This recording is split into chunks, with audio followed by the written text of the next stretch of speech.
kwa Absa Dar City Marathon. Hii ni upande wa mbele kama unavyoona unaposomeka. Una mikato mingi na michoro mingi ambayo inaashiria tunahitaji uso. Hizi sura zenu. Kwanza kunyanyuliwa tumenyanyuliwa. Okay. Sura zenu tutazihitaji. Shika ila tu usizibe uso Haya, okay.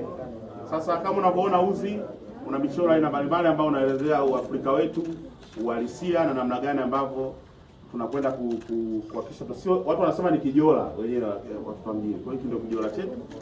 Kama unavyokiona kinapendeza, kina logo ya Absa. Kwa mwanzo mwisho ni jezi nyekundu. Absa Dar City Marathon 2026. Tunashukuru sana. Kwa naomba kwa pamoja igeuze, unaona watu kageuza pia kwa nyuma. Ujumbe usomeke. Hii ndio message muhimu sana. Unakimbia Tumeona hii. Tuko sawa Sasa samani. Tutaomba watu wa Absa na wale wakurugenzi wale wakilisha kampuni zao tupate hiyo picha. Baada ya hapo basi sawa. Nashukuru sana. Asante wawakilishi, naomba wawakilishi baada ya kumaliza mbaki tuna hizo chache za kufanya na watu wa media kwa msiondoke. Asante.